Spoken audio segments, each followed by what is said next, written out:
Dans ce chapitre, on va traiter l'ensemble des questions qu'on peut se poser à propos des situations qu'on n'a pas rencontrées durant les chapitres précédents. Je rappelle que l'exemple illustratif qu'on a considéré pour l'algorithme du simplex, ainsi que la résolution par la méthode graphique, ne montraient pas les embûches qui peuvent surgir à chaque étape de l'algorithme du simplex. Et donc, à travers ce chapitre, on va essayer d'expliquer les différentes situations et proposer des solutions pour surmonter quelques difficultés qu'on peut envisager. Comme d'habitude, on commence ce chapitre par une partie introductive dans laquelle on fixe l'objectif de ce chapitre. Et puis, à partir de la deuxième section, on va essayer de répondre à quelques questions concernant l'initialisation de l'algorithme du simplex, le choix de la détermination de la variable entrante, et puis comment déterminer la variable sortante et les différentes situations qu'on peut envisager. Et la dernière question qui concerne l'arrêt après un nombre fini d'itérations et l'éventualité de la convergence de l'algorithme du simplex. Pour la première partie introductive, avant d'entamer l'ensemble des questions qu'on va traiter au cours de ce chapitre, je rappelle que l'exemple qu'on a considéré auparavant pour l'algorithme du simplex en tableau ou bien la résolution graphique ne couvre pas toutes les situations qu'on peut envisager lors de la résolution d'un programme linéaire. C'est la raison pour laquelle, dans ce chapitre, on va traiter la première question concernant l'initialisation, comment construire une solution de base réalisable. C'est-à-dire, est-ce qu'on a toujours la possibilité de trouver une solution à partir de laquelle on peut initier l'algorithme du simplex. Cette question sera traitée en considérant un problème auxiliaire. Dans le cas où on ne peut pas déterminer une solution de base réalisable d'une manière très simple, on a recours à un problème auxiliaire ou bien un problème de phase 1 qu'on peut traiter en utilisant toujours l'algorithme du simplex. La deuxième question concernant les itérations, est-ce qu'on peut toujours trouver une variable entrante et une variable sortante? On va voir par la suite que l'absence de variable entrante implique que l'on est à l'optimum, tandis que l'absence d'une variable sortante implique que le problème est non borné, c'est-à-dire qu'on peut augmenter le profit autant qu'on veut jusqu'à l'infini. La troisième question concerne la terminaison de l'algorithme du simplex, c'est-à-dire est-ce qu'on a toujours la possibilité d'arriver à trouver un optimum de notre fonction objectif en un nombre fini d'itérations. Ou bien, quand est-ce qu'on peut dire qu'on n'a pas de solution de notre problème linéaire? Et est-ce qu'il est possible que l'algorithme du simplex opère en une infinité d'itérations? Pour cette question, on va voir que la fonction objectif, lorsqu'elle croît strictement à chaque itération, on aura la garantie de la convergence de l'algorithme. On passe maintenant à la question de l'initialisation de l'algorithme du simplex et on considère l'exemple suivant. D'abord, on rend notre problème original sous sa forme canonique, c'est-à-dire rendre toutes les inégalités des contraintes sous forme inférieure ou égale en multipliant la deuxième et la troisième contrainte par un signe moins. Je rappelle que l'exemple qu'on a considéré lors de la résolution graphique ainsi que l'illustration de l'algorithme du simplex est différent de celui-là, puisque toutes ces composantes du membre de droite étaient positives. Et donc, on avait la possibilité d'initier l'algorithme du simplex en fixant les variables de décision x1 et x2 à 0, c'est-à-dire les mettre hors base. La situation pour cet exemple est tellement différente, puisqu'il n'est pas évident que ce problème a une solution réalisable. Et il n'est pas évident de choisir un point de départ. Supposons par exemple que dans ce cas, on fixe les variables de décision x1, x2, x3 à 0, on voit que les contraintes 2 et 3 ne sont pas satisfaites. C'est la raison pour laquelle on passe à un problème de phase 1, ou bien ce qu'on appelle un problème auxiliaire, dont l'objectif principal est de trouver un point de départ pour initialiser l'algorithme du simplex. À partir de la forme canonique, on ajoute les variables d'écart pour obtenir ce système algébrique et pour rendre le membre de droite positif, on lui ajoute une quantité positive, x0, appelée variable artificielle, pour avoir ce système algébrique. Ou bien retrancher x0 au membre de gauche. Remarquons que si x0 prend la valeur 5, on peut rendre positive toutes les composantes du membre de droite. Mais il faut quand même éliminer cette variable artificielle si jamais on veut déterminer une base de départ réalisable pour le problème original. Et donc, puisqu'on a intérêt à se débarrasser de x0, on va essayer de minimiser cette variable ou bien de maximiser son opposé. Notons par exemple oméga, la fonction objectif, à maximiser. On obtient donc le problème de phase 1 de l'algorithme du simplex. On peut alors résoudre le problème auxiliaire en utilisant toujours l'algorithme du simplex en construisant le tableau suivant. On a ajouté une colonne pour la nouvelle fonction objectif ainsi que la colonne qui correspond à la nouvelle variable artificielle x0.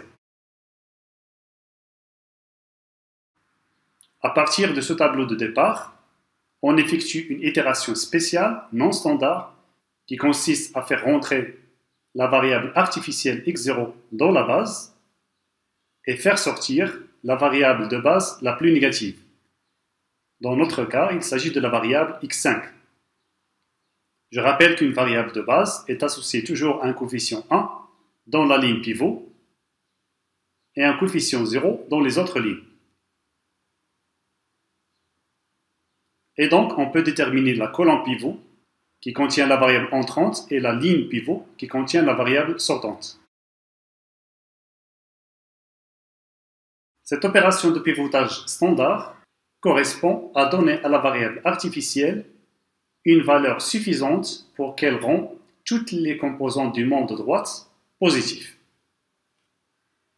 Et puis on effectue les opérations standards en multipliant la ligne pivot par un signe moins, et puis on fait disparaître x0 des autres lignes pour obtenir ce tableau. On effectue maintenant une itération classique de l'algorithme du simplex en remarquant que le coefficient le plus négatif est associé à la variable hors base x2. On détermine cette colonne pivot et puis on utilise le critère de la variable sortante en cherchant le minimum du rapport entre le membre de droite et les coefficients non négatifs qui figurent dans la colonne pivot. Ce minimum est vérifié pour cette ligne pivot, et donc la variable de base qui figure sur cette ligne est x6. On effectue les opérations qui permettent de rendre le coefficient pivot égal à 1 et faire disparaître x2 des autres lignes pour obtenir le tableau suivant.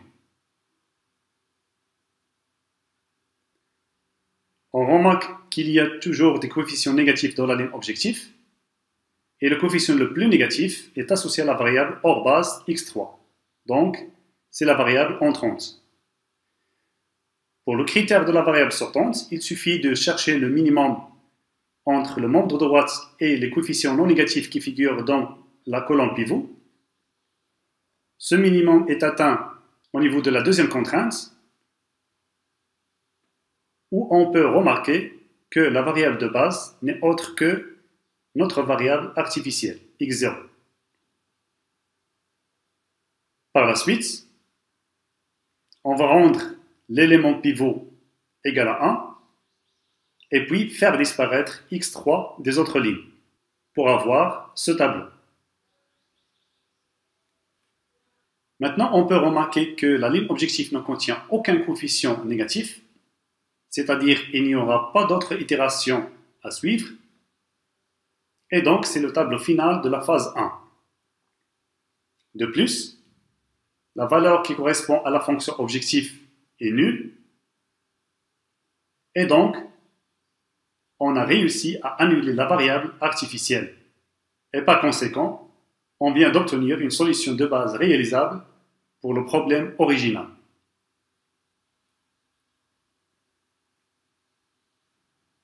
À partir de ce tableau final de la phase 1, on va construire le tableau de départ de la phase 2, pour lequel on va effectuer des opérations simplexes pour résoudre le programme linéaire. Les opérations qui permettent de construire le tableau de départ pour la phase 2 commencent par supprimer la variable artificielle x0 du tableau final de la phase 1 et puis reprendre comme fonction objectif la fonction objectif du problème original. Et après, il faut exprimer cette fonction objectif seulement en fonction des variables hors base. Dans ce tableau, on a effectué les deux premières opérations. Et puis pour la troisième opération, c'est-à-dire pour exprimer la fonction objectif z seulement en fonction des variables hors base, on peut ajouter à la ligne objectif la deuxième contrainte et en retranchant la troisième, pour avoir ce tableau de départ de la phase 2. À partir de ce tableau de départ de la phase 2, on effectue une itération classique. Puisqu'il y a des coefficients négatifs dans la ligne de la fonction objectif, on choisit le coefficient le plus négatif associé, dans ce cas, à la variable hors base x6. On sélectionne cette colonne pivot et puis on utilise le critère de minimisation entre le membre de droite et les coefficients non négatifs qui figurent dans la colonne pivot. Ici, le critère de minimisation consiste à considérer un seul rapport, 3 divisé par 1, puisque les autres coefficients sont négatifs, et donc on ne peut pas les considérer.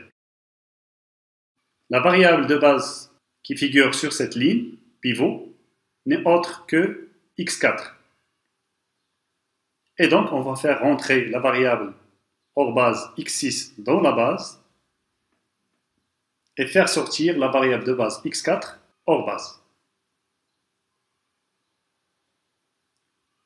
Dans la ligne objectif de ce tableau, il n'y a aucun coefficient négatif dans la ligne objectif et donc c'est un tableau final pour la phase 2.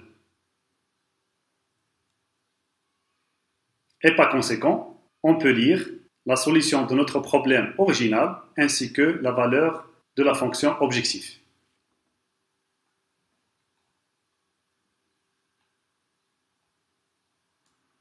Le deuxième exemple qu'on va devoir traiter concernant la question de l'initialisation de l'algorithme du simplex consiste à maximiser cette fonction soumise à 3 contraintes. D'abord, on rend notre problème original sous sa forme canonique, c'est-à-dire rendre toutes les inégalités sous forme inférieure ou égale. On ajoute les variables d'écart pour construire le système algébrique. Et donc, puisqu'il y a un membre de droite négatif, on doit passer par la phase 1 pour résoudre un problème auxiliaire. On construit notre tableau de départ de la phase 1 en considérant la colonne de la nouvelle fonction objectif oméga ainsi que la colonne de la variable artificielle x0. À partir de ce tableau de départ de la phase 1, on effectue une itération spéciale qui consiste à faire entrer la variable artificielle x0 et faire sortir la variable la plus négative, qui n'est autre ici que la variable x4. On multiplie la ligne pivot par -1 pour rendre l'élément pivot égal à 1, et puis on fait disparaître x0 des autres lignes. On obtient ce tableau. Dans ce cas, on remarque qu'on a deux coefficients qui sont identiques, négatifs, et alors on a le choix entre faire rentrer x1 ou bien x2 dans la base. On choisit de faire rentrer x1 dans la base,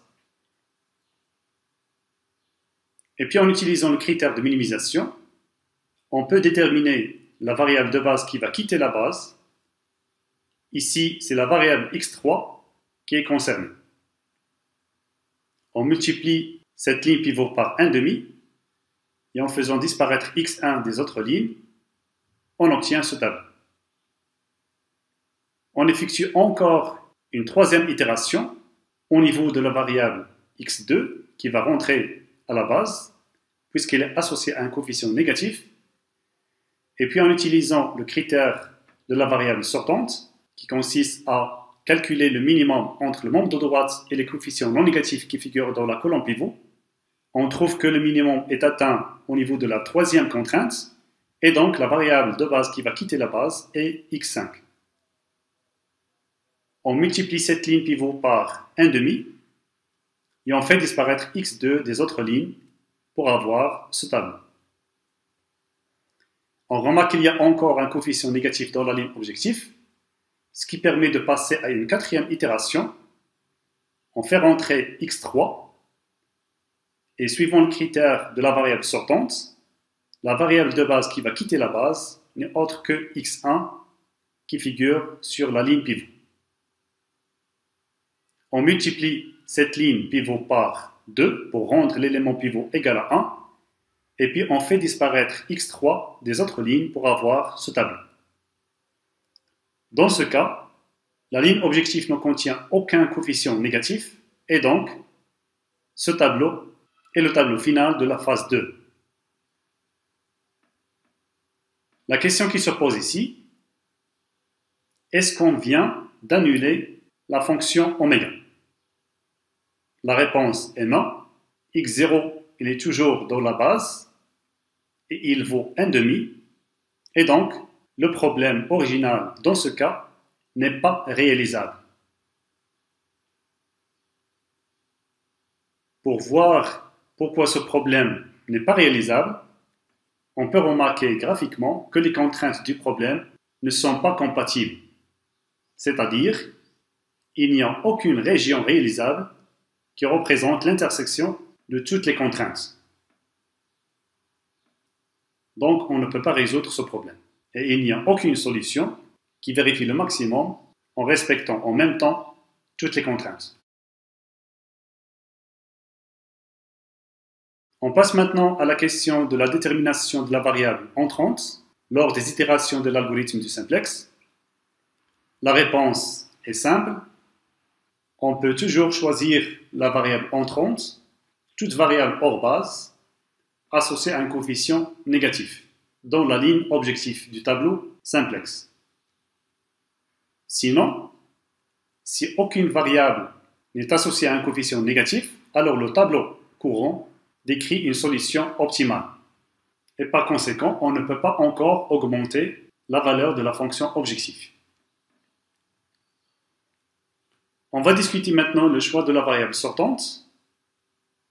Et comme on l'a vu auparavant, on peut envisager parfois l'existence de plusieurs variables candidates pour quitter la base. Ou encore, on peut remarquer parfois l'absence d'une variable de base candidate pour quitter la base. Je rappelle que le critère de la variable sortante consiste à chercher la première variable qui bloque l'augmentation de la variable qui vient d'entrer à la base. Le cas de la non-existence d'une variable candidate pour quitter la base fait l'objet de cet exemple qui représente un problème non borné. En effet, en construisant le tableau de départ, après avoir ajouté les variables d'écart, je note ici qu'on n'aurait pas besoin de passer par le problème auxiliaire puisque le membre de droite est positif. Dans ce cas, il y a deux variables candidates pour entrer dans la base. On choisit la variable associée au coefficient le plus négatif, on sélectionne la colonne pivot, et puis suivant le critère de la variable sortante, le minimum est atteint au niveau de cette ligne pivot, et ça détermine la variable x3 qui va quitter la base. L'élément pivot est déjà égal à 1, ce qui reste à faire, c'est faire disparaître x1 des autres lignes pour construire ce tableau.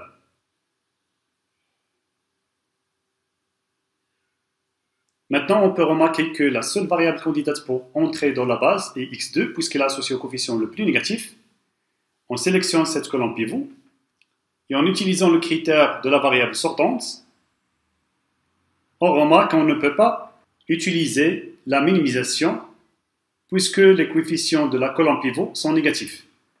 C'est-à-dire, il n'y a aucune variable de base qui va bloquer l'augmentation de x2. Autrement, on peut augmenter la valeur de z autant qu'on veut en augmentant la valeur de x2 jusqu'à l'infini. C'est-à-dire que notre problème est non borné.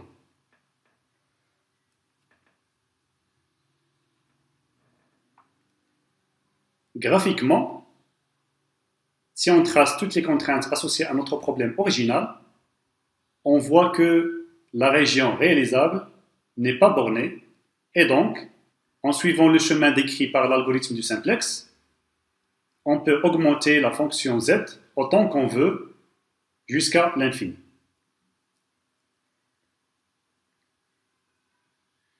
Plus généralement, on peut conclure de la même façon s'il n'y a pas de candidat pour quitter la base, et donc on peut augmenter la valeur de la variable entrante, ce qui va augmenter également la valeur de la fonction objectif autant qu'on veut. Autrement, le problème en question est non borné.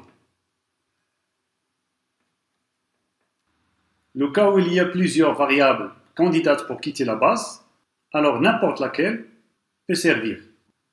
Et cela a une conséquence importante appelée la dégénérescence. Illustrons cette notion sur l'exemple suivant, où on choisit x3 comme variable entrante puisqu'il est associé au coefficient le plus négatif. On sélectionne cette colonne pivot, et puis suivant le critère de la variable sortante, le minimum est atteint pour les trois contraintes, c'est-à-dire on peut choisir x4, x5 ou bien x6 pour quitter la base. Choisissons par exemple x4 et effectuons les opérations du calcul simplex pour construire ce tableau. On peut remarquer ici que les variables de base x5 et x6 ont une valeur nulle. Et dans ce cas, c'est-à-dire les solutions de base avec une ou plusieurs variables de base nulles, sont appelées des solutions dégénérées. Cette notion de dégénérescence peut avoir des conséquences importantes. Par exemple, à l'itération suivante, bien sûr, on choisit x1 comme variable candidate pour rentrer à la base, et suivant le critère de minimisation, la variable de base qui va quitter la base est x5, et c'est la variable qui va bloquer l'entrée de la variable x1 à une valeur égale à 0. C'est-à-dire que la valeur de x1 va rester inchangée au cours de ce pivotage dégénéré. Et donc, lors de ces itérations simplexes qui changent juste la base sans changer la valeur de la solution de base, sont appelées itérations dégénérées. Mais ce qui est rassurant, c'est que cette dégénérescence ne provoque pas un grand problème. C'est-à-dire, pour éviter de passer par la dégénérescence, il suffit de choisir une autre variable candidate, c'est-à-dire x5 ou bien x6.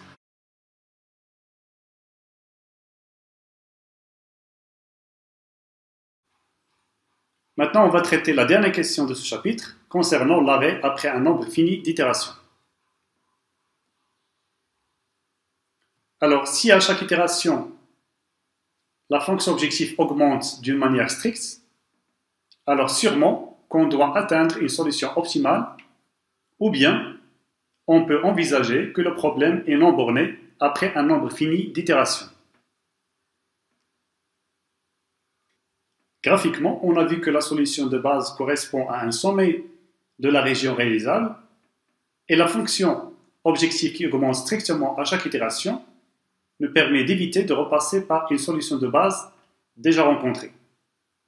Par contre, si la fonction objectif n'augmente pas strictement à chaque itération, on peut envisager un problème cyclique, c'est-à-dire répéter à l'infini la même suite d'itérations.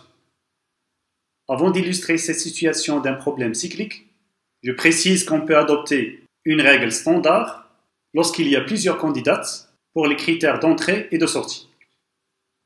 Par exemple, lorsqu'il y a plusieurs variables candidates pour entrer dans la base, il suffit de choisir la variable de plus petit indice, et puis on peut adopter la même chose lorsqu'il y a plusieurs variables candidates pour quitter la base.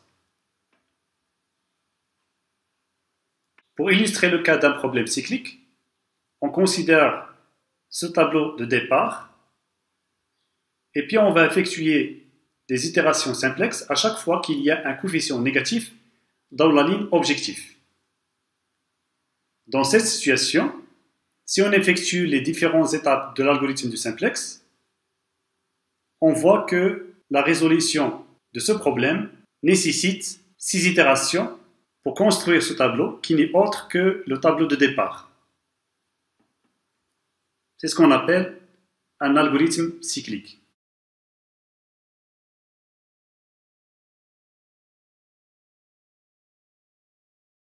On peut noter que ce phénomène de cyclage est nécessairement associé à la présence de solutions de base où il y a certaines variables de base sont nulles. C'est-à-dire qu'une base dégénérée peut donner lieu à une ou plusieurs itérations successives au cours desquelles ni la fonction objectif ni aucune des variables ne change de valeur. Et la seule chose qui change est la liste des variables qui sont en base ou hors base. Géométriquement, on se trouve en un point extrême de la région réalisable où il y a plus de n intersections d'hyperplans. Il y a donc différentes façons de définir ce point extrême comme intersection de plusieurs hyperplans. Par contre, pour éviter ce cyclage, on peut adopter la règle de Bland qui consiste à choisir comme variable entrante la première de coefficient négatif dans la ligne objectif et comme la variable sortante, la première candidate. Je signale que ce n'était pas la règle qu'on a utilisée auparavant. On avait à chaque fois choisi la candidate de plus petit indice parmi toutes les variables de coefficient objectif le plus négatif. Mais dans cette situation de problème cyclique, on décide de prendre la première variable de coefficient négatif rencontrée et donc pas forcément celle de coefficient minimum. Et donc on peut vérifier sur cet exemple cyclique qu'en adoptant la règle de Bland, on peut bien éviter que l'algorithme nous boucle. Plus précisément, à la 5e itération, on peut choisir de faire entrer à la base la variable x1 au lieu de la variable x6. Et ça permet de sortir du phénomène de cyclage.